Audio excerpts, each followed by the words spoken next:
This is The Crossover. We are back. Crossover NBA podcast. Chris Mannix and Howard Beck. And we are just days away from the return. Ben Simmons headed back to Philadelphia as a member of the Brooklyn Nets. Simmons will not play in this game, Beck, but he is expected to be on the bench where I'm sure the Philadelphia fans will treat him cordially and have nothing but respectful things to say to Ben Simmons sitting courtside. I thought it was interesting. Someone in the Philadelphia press corps asked Doc Rivers about a possible video tribute for Ben Simmons. Listen to what Rivers had to say. Yeah, I do, actually. You know, Ben did a lot of good things here, you know. It didn't end well, right? Just like marriages and all kinds of other things don't end well, right? But Ben did a lot of good things here. And so, you know, it's funny. I don't know if we are or not, but if we did, I'd have no issues with it. Beck, let's start there. Does Ben Simmons deserve a video tribute from Philadelphia? Yeah. Actually, he does. Listen, it was an ugly exit. Oh, you're being serious. Oh, you're being okay. Yeah. All right. Well, continue. All right, I'll jump in after this. I'm not trolling you here. I think I did shock you into silence for a second. Now, listen. I mean, video tributes. First of all, let's acknowledge right out the gate, and props to my buddy Yaron Weitzman for the story he did about a month ago about how video tributes in the NBA have just gone off the rails, and everybody gets them. We throw them out like candy, like participation trophies, and they're silly and ridiculous most of the time anyway. That all said, the bar is obviously pretty freaking low for these things. Guys who have spent 5 minutes with the franchise get one. Ben Simmons spent a significant number of years, including as the number one overall pick of this franchise, with the Sixers, was an all-NBA player. He was an all-star multiple times.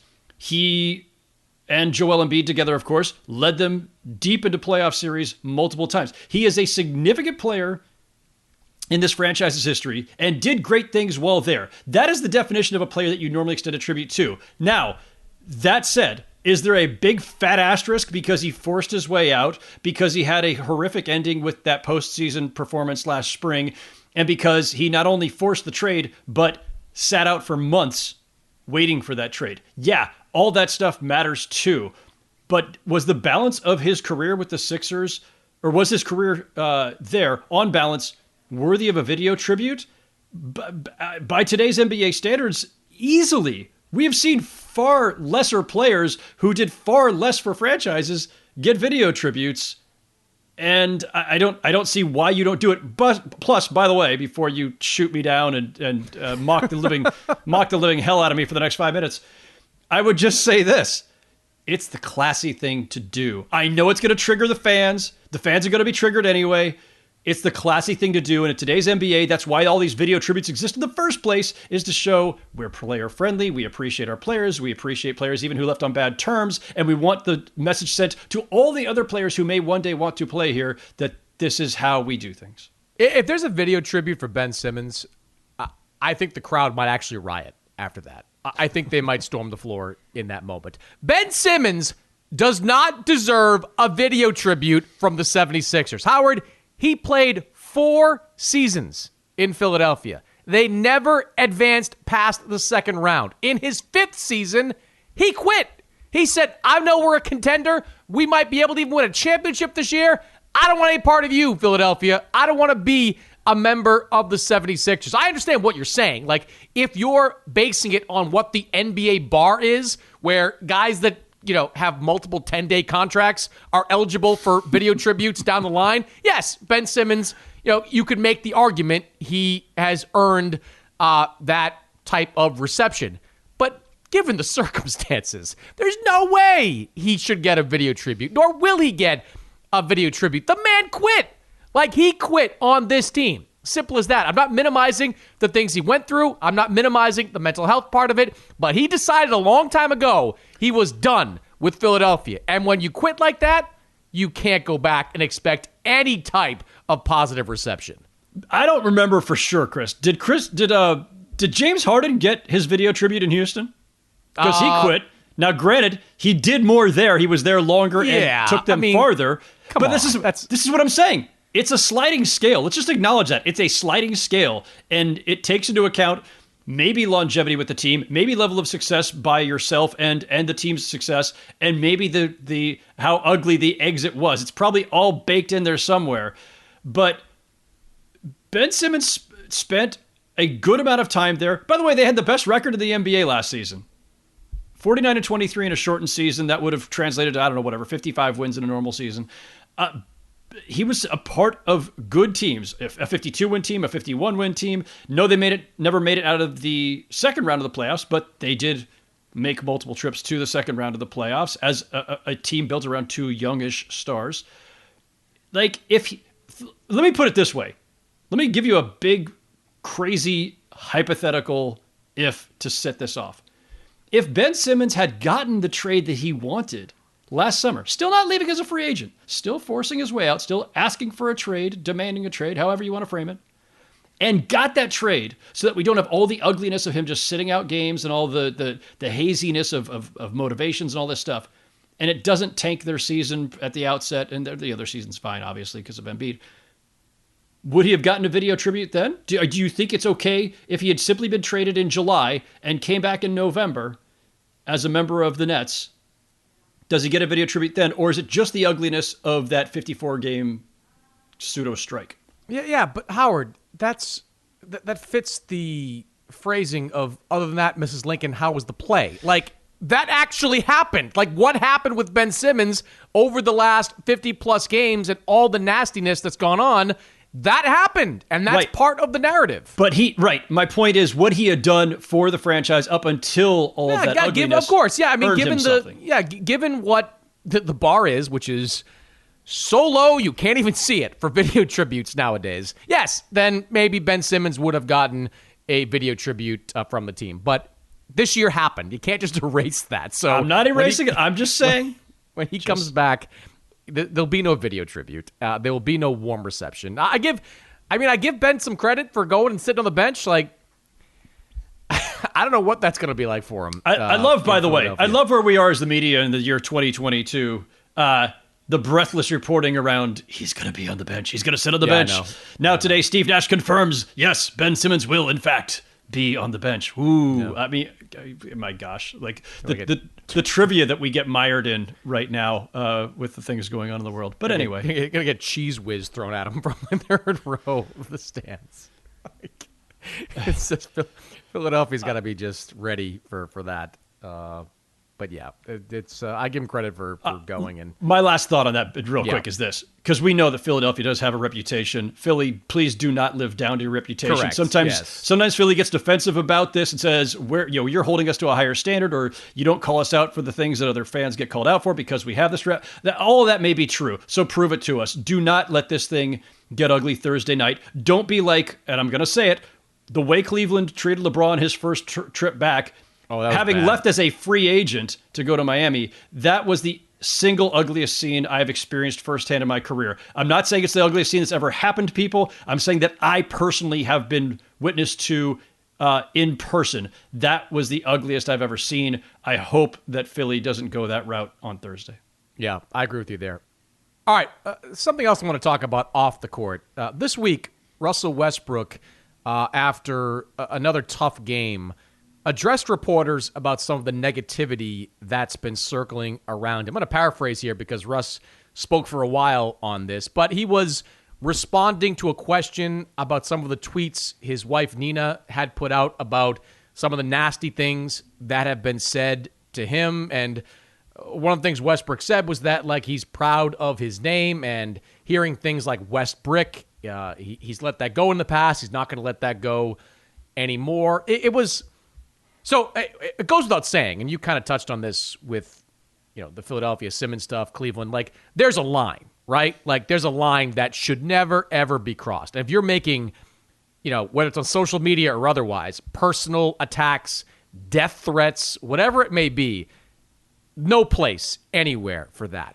The other stuff, though, Howard, like, Westbrick is... It's catchy for, like, opposing fans to throw out there. Like, that's not really a personal attack on Russell Westbrook. I put that on the same level as, remember what Sacramento did to Westbrook, earlier in the season when they played cold as ice every time he missed a shot.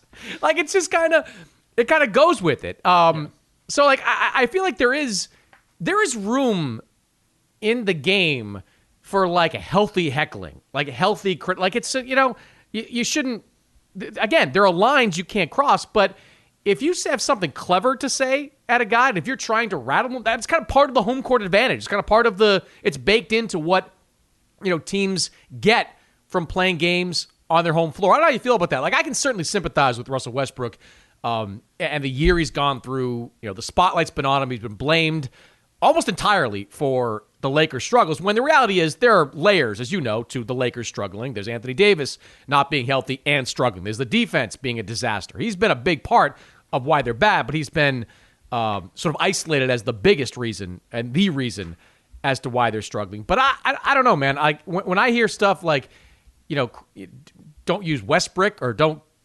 use phrasing that doesn't cross that line, I don't really have a huge problem with those types of, quote, attacks. Yeah, I mean, we got to divide these things up. It's not all the same category, right? I don't know what his wife was alluding to in terms of were these death threats on Twitter, social media. Unfortunately, social media is a toxic stew sometimes, and there's a lot of stuff that gets said, mostly from anonymous accounts, troll accounts, everything else. He said that his family's not comfortable at games right now. I interpreted that, and I don't want to put words in his mouth. I interpreted that to mean that maybe his family was getting harassed even at games, or things were being said that would be inappropriate. Like, do not target people's families, for one. Do not issue death threats. That seems pretty simple. Calling somebody Westbrook, it's like Magic Johnson. I think it was in a headline in the LA Times or something back in the day, got called Tragic Johnson, and I can't remember the context. And it was brought up again with his awful, ill-fated talk show that he hosted for a while, and I think people I forgot. The Magic Hour. I forgot about that. They slapped him with Tragic Johnson again then. It's like, there are plays off of names. Like, it's not the most sophisticated thing. It's kind of playground stuff. It's adolescent. It's immature, whatever. But that stuff's within bounds. And in basketball, a brick is a bad shot, a shot that clanks badly. That is a lot of Westbrook's shots these days. And yeah, it kind of fits. That's a basketball criticism. And it's not particularly mean-spirited. It's insulting, but yeah, that happens in sports. You boos and taunts go along with cheers and ovations, and you take the good with the bad as long as people are staying within bounds. So he's conflating a lot of that stuff. I get it. He's stinging right now, and that's understandable. But yeah, I'm sorry. As long as you're playing for that team, as badly as this has gone and as badly as he's played, there's going to be a lot of criticism behind it. That's not going to end until his Lakers career finally ends, which I assume will be in about another 6 weeks. Yeah, I mean, well, who knows at this point, like how they deal with that contract in the offseason. He also, as you well know, Howard, like when you put something like that into the universe as something that bothers you, if you go into a hostile environment, you are going to hear that over and over and over again. That's just catnip for fans. But I mean, I do think there's a line. As long as you stay in front of that line, it's okay to kind of go after opposing players. Not personally, certainly not in some of the ways that's being described, but I mean, it comes with being a fan. I actually enjoy some good heckling. Like if you and I sit press row at a lot of different places, if I hear something funny, I'll kind of turn and laugh at it. Like, I mean, sometimes fans can be creative, and they can, like, if you do your research. I have some friends, I'll bring in like a personal level. Like, I have some friends that when we go to Fenway Park, and sit in the green monster seats at Fenway Park, sometimes they will like literally do research on who the left fielder is for the opposing team. So like you'll shout out like, whatever, it's making up. Like, you batted 202, during that second season. You can't hit a lick. Like, just stuff like that. If you're creative, I think it's fine. If you're just being, a dick, then it's not. So I got to say, I think I'm afraid to go to a Red Sox game with you and your Boston friends. I don't think. I think that would be I don't know. Great time. Just don't be the left fielder. Don't be the left fielder. I'm definitely not keeping up with you guys on your beer intake. I tell you what, and I forget who it was. It was years ago. One left fielder actually turned around, looked up, was like, "That was a good one." Like even he appreciated like kind of the specificity of some of the heckles that were being thrown down on. All right, I want to talk about a couple other things here. James Harden continues to go swimmingly for James Harden and the Philadelphia 76ers. 5-0 in the games that Harden has played. And the schedule hasn't been too tough yet, but I'm watching Harden look a lot like the player we first saw when he got to Brooklyn last year, being a playmaker, embracing getting the ball to Joel Embiid, embracing making sure that Tyrese Maxey, who has been excellent in the games that Harden has played in, making sure he maintains a prominent role in the offense. I watched this 76er team, Howard, and yeah, they're giving some points. Like defensively, they're still trying to find their way, but I'm looking at them like the firepower this team has, if they stay healthy, there's as good a chance as anybody to win the Eastern Conference, and maybe even the whole thing, because I think there's a decent chance whoever wins, pretty good chance actually, whoever wins the East winds up winning the NBA championship. So anything new that you've seen from Harden and the Sixers since we last talked last week? Nothing that leaps out other than him sitting out the one game that we thought would have been a really intriguing test of Miami. Of this. Right. Yeah. And so they get spanked in that game. And like, look, as you noted, like the early wins with Harden there, beating Minnesota, beating the Knicks twice, beating, Cleveland was Cleveland's a quality team. Cleveland's struggling though. They've been struggling. But they're struggling. And Chicago, a quality team, but not at the level of the Milwaukees and Miamis and Phoenixes and that. So like, I'm still kind of waiting. Like, Brooklyn will not be a true test because, they're obviously down one Ben Simmons, although, going against Durant and Kyrie is something. But the Nets have been a mess. Then they play Orlando. Then they're home against Denver. So that's interesting because we get Embiid versus Jokic, and we've got that whole MVP debate going on. At Cleveland versus Dallas versus Toronto versus Miami finally again on the 21st. So like there aren't that many tests left on the regular season schedule at the highest level, the teams that you have to worry about beating in the postseason. So that said, they've been phenomenal, right? Like there's nothing to complain about in terms of the Embiid Harden partnership so far, and the fact that Maxey, as we talked about last week, is thriving after all the concerns about, what's going to happen when he gets, has to take a second seat to Harden as a ball handler and playmaker. They are absolutely in position or have shown the ability to win it all. Yeah, I mean, I guess I want to see them play better defense over the next, few weeks, because when you get to the playoffs, you've got to be able to get stops. And you knew when you made that trade and you gave up some of the pieces you gave up that you might take a half a step or a step back defensively. And I'm watching, Harden is giving effort on the defensive end, but he's still not a high-level guy. I guess the question is, do they have enough firepower offensively to overcome those deficiencies? And yeah, to your point on the schedule, I think I want to see them play against those top-tier teams before I make any judgments. But I go back to what I said last week. Like, I'm not surprised at all to see James Harden thrive in this role. The question is going to be next year, when he's armed with the equivalent of a 5-year contract at $250 million, how satisfied is he on some of those nights where he's not getting the kind of shots he's used to getting? And does he get frustrated with Joel Embiid? Does, sharing a backcourt with Tyrese Maxey grate on him for whatever reason? So this is the honeymoon year for Harden and the 76ers. We'll see how far they can go. All right, one topic we've been putting off for a while, Howard, has been the MVP debate. And we are, I believe, more than 2/3 of the way through the season at this point. There have been some shuffling, amongst the MVP, top-tier guys in the last couple of months. But for me, as we come down kind of the home stretch of the NBA season, you're really deciding what center you like. To me, it's down to Jokic and it's down to Joel Embiid. Like those two guys who have both been putting up monster numbers, who have both been leading their teams to, let's just say, better than expected records. The Sixers, climbing up towards the top of the Eastern Conference. The Nuggets overcoming the season-long loss of Jamal Murray, the nearly season-long absence of Michael Porter Jr. Both these guys have been through the roof. I'll get into the weeds a little bit, Howard, on who I like, but, I mean, do you see anyone besides those two as being able to kind of crack the party and get some of those first-place votes?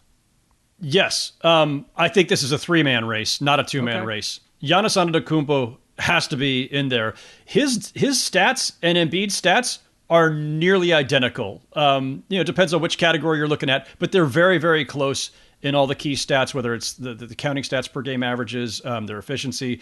They're very, very close. And their teams have a nearly identical record right now, too. And as you know from our previous discussions, as far as I'm concerned, team success has to matter, too. Let me ask you this. Let me ask you a question on that, because I looked at that, too. Like, and Giannis, his numbers are out of their minds. Like, when I look at the 76ers this year, I look at a team that has overachieved up until this point. That you take away an all-NBA talent in Ben Simmons, and I think the Sixers, even though they do have close to identical records as the Bucks, have overachieved at this point of the year. Milwaukee, I don't want to say they've underachieved, but they've just kind of achieved. they've been good, but not great. And they've had some lulls during the season where they've lost a few games in a row. They've had like 3 out of 5 type of stretches. Not all Giannis' fault. It's certainly maybe not any of his fault. They've had injuries. Brook Lopez, his absence has been huge for them. A couple other guys, you saw DiVincenzo, and so they've had some Pat Connaughton, some guys going in and out of the lineup. But I leaned towards Embiid in that particular discussion, in part because of how the Sixers have played season long versus how the Bucks have played. I get that. I'm one who says context matters all the time, so I'm not about to throw out context in this case. But at the end of all of that is the Sixers and Bucks have nearly identical records, and Embiid and Giannis have nearly identical statistics, or at least close enough for them to be in the same conversation. The Bucks did take a bit of a step back. That happens with championship teams having their, maybe a hangover, whatever it may be. Losing Brook Lopez for what's been pretty much the entire season has been a huge part of that. Is Brook Lopez as important to the Bucks as Ben Simmons was to the Sixers? No. Is Giannis overcoming Lopez's absence as big as Embiid overcoming Simmons' absence? No. Yeah, they had other injuries, obviously. Holiday was out for a while. Middleton was out for a while. They've had some roster reshuffling. But at the end of it all, the Bucks are like, this is what I look at, right? It's that whole thing of, personal excellence, team success. And on the team success level, are the Bucks a clear contender? Yes. Is Giannis putting up dominant stats? Yes. Therefore, ergo, he's still in the conversation. If the Bucks were terribly underachieving, if they were like mired in 6th, 7th place, and they were on pace for like 45 wins, then I would downgrade. Even if Giannis's numbers were great, I would say, you know what, the Bucks aren't what they were, and you lose a little of your MVP luster if your team's not great. But that's not the case. Like, the Bucks are still on pace to win, well over 50 games. And they're on the same pace as the Sixers. So I think it's a 3-man race. Yeah. All right. So 2-man race for me, 3-man race for you. The player I'm leaning hardest towards right now, though, is Nikola Jokic. And it's not recency bias. I had this opinion, for a couple of weeks now. But the last couple of games, Howard, where he went for 46 against New Orleans. What was it? 35, I want to say, against Golden State, 32 against Golden State, adds 15 rebounds, 13 assists, back-to-back triple-doubles. I mean, these are – and look, if you're on social media, everybody kind of debates the value of advanced statistics. Jokic blows the field away when it comes to advanced statistics. His efficiency numbers, they're all absolutely ludicrous. Now, the Nuggets, as we record this, are sitting in 6th place in the Western Conference, a couple of games back of 3rd, so they can make a run. And if they start getting healthy over the final few weeks, maybe they can with some of the guys I mentioned coming back. But even if they don't, if they still sit in 6th place, he's the guy I think deserves MVP. I mean, these numbers are just insane. And as we said at the top of the show, he's kind of doing it. He is doing it without top-tier guys around him. Now, Embiid lost Ben Simmons. Let's factor that in, no question. But Jokic is without Jamal Murray, without Michael Porter Jr. These are all-star caliber players that he is playing without right now. And to have the Nuggets playing at this level, and he's doing it in some ways single-handedly, to me, that makes him the clear frontrunner. Yeah, I mean, this is where we start getting into this whole debate about supporting cast and how much of this, whether you want to call it narrative, whether you want to call it context, whether you want to call it grading on a curve, we don't need to relitigate Westbrook. We end up going down that tangent frequently, you and I. But, that was a case where people looked at his supporting cast and said, his supporting cast is trash, and he's averaging a triple-double for the season. Therefore, Westbrook is the MVP despite being on a team that won 47 games and was sixth in the West. Jokic is in a similar position right now, although his stats are, I think, even more impressive than what Westbrook did that year. I mean, Jokic is nearly averaging a triple-double, and I don't make a big distinction, by the way, between averaging a triple-double versus averaging what Jokic is, which is 26, nearly 14 rebounds, and 8.1 assists. Like, he's 1.9 assists shy of a triple-double. Like, 26-13 or 26-14 and 8 is still really impressive, and I don't think there's a substantive difference between 8 versus 10 at that point. So anyway, he leads the league in effective field goal percentage. He leads in PER, if you want to go advanced stats. He leads the league in win shares, if you want to go with that. He's got the most minutes by a ton, if you want to weigh that into account too, because when we talk about valuable, he's played a lot more minutes than Giannis and Embiid. My general rule of thumb is that you got to be on a clear contender, and Westbrook was the lone outlier in about a 35-year span. And this is not just, top 2 or 3 in the conference. It's also, the standard was, by precedent, 50 wins or more. That's what defines a clear contender, and that's what defined all the MVPs prior to Westbrook and since Westbrook. The Nuggets, to Jokic's credit, are hovering right in there. They're on pace for about 49 wins right now. And I'm not going to say I'm going to hold hard and fast that he's got to get to 50, but if he gets to 50 or 50 plus, if the Nuggets get there, it's going to help his case a lot in my mind, because I still look at it as like, am I going to look at the Nuggets at the end of the day and say I think they're a contender to win the West or win the whole thing? Probably not. But this is not just an individual award. It is not most outstanding season or most outstanding player. It's MVP. We've always baked in whether your team is one of the best, and that's part of your MVP case. Where people fall on that and how much you want to weigh it is eye of the beholder stuff, and I'm not going to argue with people if they want to say that we can't hold it against him that he has injured teammates. I do say, by precedent, though, we usually choose our MVP from among the best teams. Are the Nuggets one of the best teams? Not at the moment.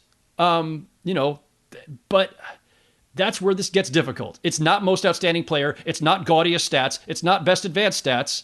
It's most valuable. And it's still an eye of the beholder thing.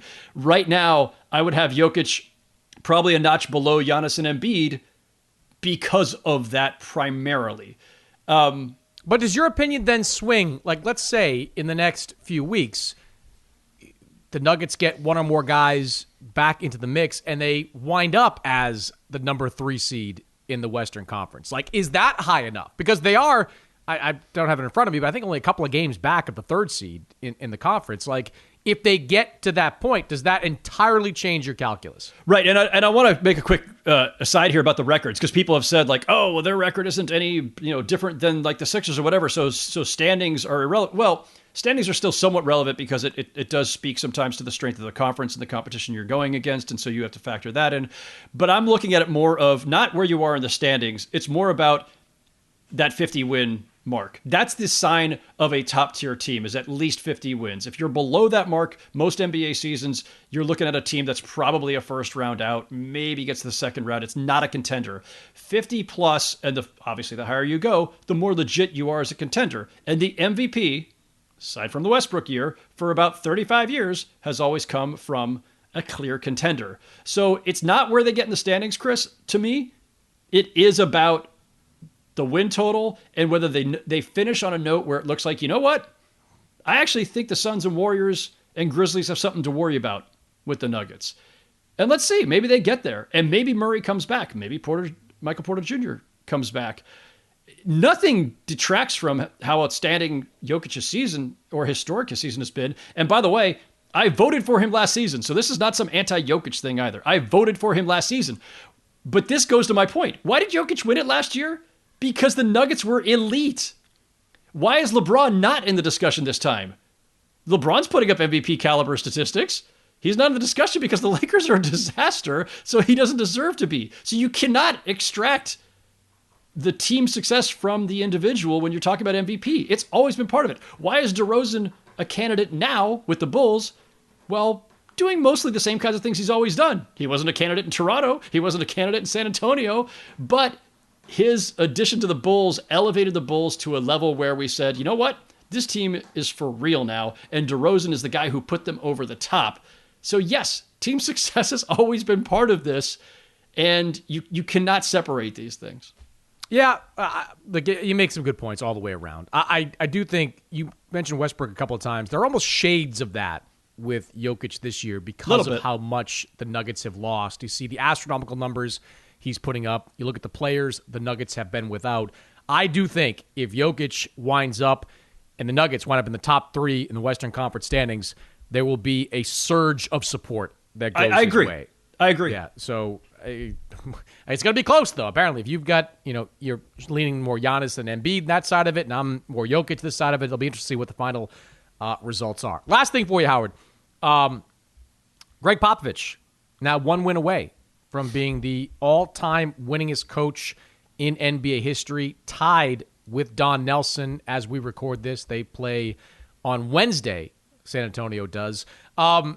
When Pop passes this, what is the discussion around him? Do we consider Gregg Popovich as the greatest coach in NBA history? He will have a collection of rings. He will have a whole bunch of wins. He will have the added element of being the guy that shopped for the groceries. I mean, yes, he had R.C. Buford as his right-hand man for many, many years in San Antonio. They had a deep bench in terms of executives. Sam Presti came out of there. Dennis Lindsey came out of there. A lot of talent in that front office to provide Pop with the right players. But, I mean, he's going to have a lot of raw numbers on his side, Howard, to make the case that he is the greatest coach in league history. What say you to that question? The first thing is, there was a column, it was both amusing and I think right, by our buddy Mike Finger at the San Antonio Express-News, where he pointed out that Pop, as far as he's concerned, got the record 3 years ago, because that's when his combined regular season and postseason win total became the biggest which the most should matter, right? You are only a coach.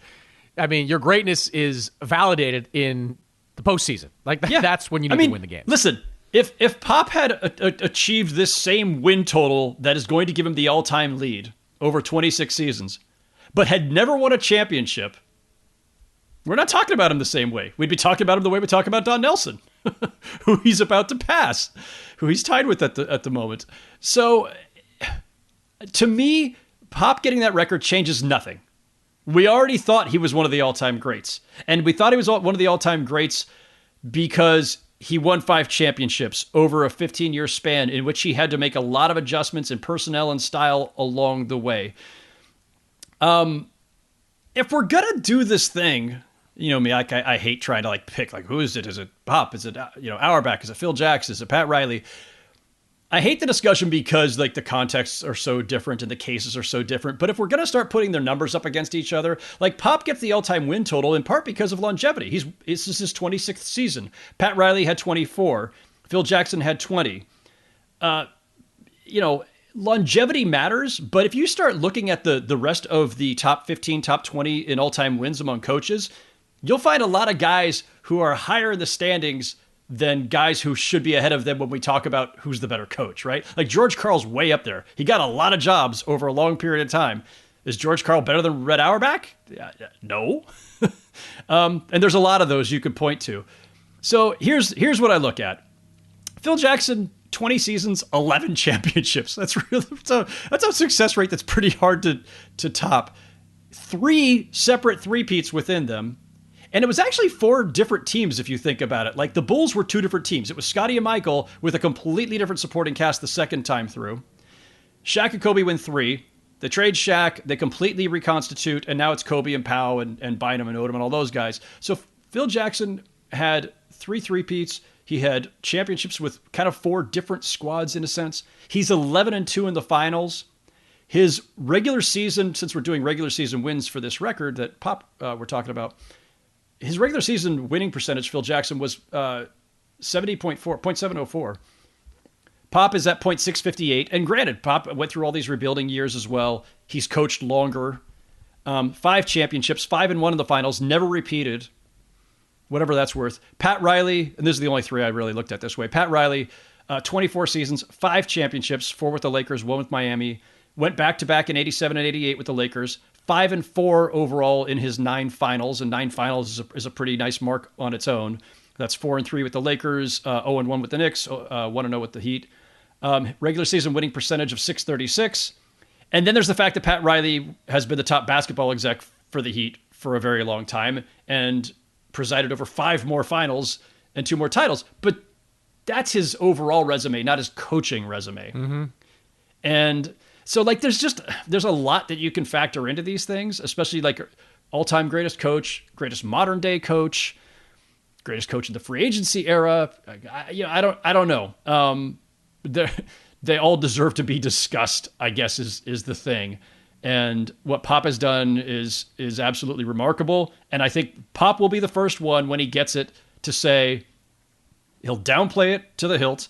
And he'll say at some point, if he hasn't already, I was just fortunate enough to have Tim Duncan, because the entire Spurs organization has been saying that since the day Duncan arrived. Yeah, he will absolutely do that. So when I look at this list and I try to pick a name off of it, I kind of look at the strengths of all these coaches. Like Phil Jackson, in addition to being a great strategist who, with Tex Winter, built that triangle offense, which was so successful in so many different teams. Phil Jackson, to me, is the greatest coach of superstars we've ever seen. And that's a compliment. Like, it's not easy coaching superstars. Like, Doug Collins tried with Chicago with Michael Jordan. It didn't work. Other coaches at different times tried with the Lakers. It didn't work. Phil Jackson, with big personalities, Michael Jordan, Shaq, Kobe, was like successful at the highest level. His ability to communicate and maintain a steady presence with a team is remarkable. Pat Riley, I look at, and I'm like, how many coaches completely change their philosophies like mid-stride? Like Pat Riley with the Showtime Lakers, like up-tempo, behind Magic Johnson. He gets to New York, and it's like, let's get into a street fight every single night. Like, that was the attitude of Pat Riley. Like, shout out to Chris Herring's book. I know, shout out to Chris Herring. That's not easy to do for a coach. The argument for Pop is a few of those things, right? Like, Pop can coach stars. He had some of the most humble stars you could possibly find in Duncan, Manu Ginobili, Tony Parker, who are very low-key type of guys. Kawhi Leonard, of course, for many years. So he could do that. He could also shift philosophies. I mean, you kind of alluded to this, sort of in mid-stride in San Antonio. They went from being a team that won based on defense to one that, played behind Tony Parker and were more offensively oriented towards the end of Tim Duncan's run. The reason I again, is it recency bias? I don't know. But reason I want to say Pop is because he did it all in San Antonio. Like, he did it in San Antonio. I understand Duncan wanted to play there, kept re-signing, but it's not easy to build that type of dynasty in a market like San Antonio. Phil Jackson did it in Chicago and L.A. Pat Riley did it in New York and Miami. Red Auerbach did it in Boston during a different time. So, like, that he was able to do this in a market like San Antonio, which never, ever, ever attracts free agents, and really didn't during the Pop era. They were so successful in the draft, they didn't really need that marquee guy to sign as a free agent. To do that in San Antonio, that makes me lean towards Gregg Popovich. There are plenty of arguments otherwise. I am here for them all. Send them my way, tweet them, whatever you want to do. But to build that type of dynasty, that 2-decade-long dynasty in San Antonio, to me, that makes his accomplishment most remarkable, and that's why I lean towards him as the greatest of all time. Yeah. I mean, it's interesting too, right? Because there are coaches who won a lot of games and were great coaches and great innovators. Like, I'm thinking of like a Rick Adelman, who really had a great imprint on the NBA, but Adelman never got a chance, or never won championships. And so we don't put him at that level. And he wasn't a big personality, and so, like, Larry Brown. Shout out Rick Adelman. You saw that stat that was circulating on social media, like About the Kings. Yeah, eight winning seasons with Rick Adelman, like 29 without, like, in the history. Like I'd hire Rick Adelman right now. Bring him back. Yeah. Like, what are we doing? But like Larry Brown, big personality in a lot of ways. Won a ton of games. He's 8th all time on the win list. Won a championship in the finals a couple times. But you look at the championship count. If we're going to do the rings discussion, it's Phil Jackson with 11, Auerbach with 9, and then Pop and Pat Riley with 5 apiece, and nobody else really in the discussion. Then a bunch of guys who might have won a couple. Excuse me. There's John Kundla way back in the day, also won 5. Steve Kerr's got his 3, and maybe still more to go. But it's not. It's a pretty short list when you start taking into account finals and championships in addition to the win totals. Because if you look at the list, the all-time list, it's a lot of guys who were just lifers, right? Like Lenny Wilkins racked up a lot of wins over a lot of seasons. He's 3rd right now. Jerry Sloan, George Karl. This is not to downplay them, by the way. You get your longevity by earning it for the most part in this Don league. Nelson, one of the great innovators of Absolutely. Of his time. Right. But doesn't have the championships or even the finals appearance as coach to go with it. And so it's a different assessment, and we can mock rings culture, and we should a lot of times. But in this discussion, especially for coaches, that's the gig, right? No one's going to get extra credit for being the greatest development coach of all time if it didn't ever result in finals appearances and titles.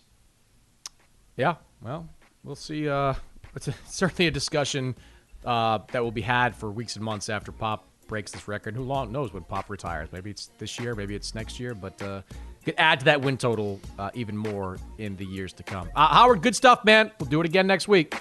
Always a pleasure, my friend.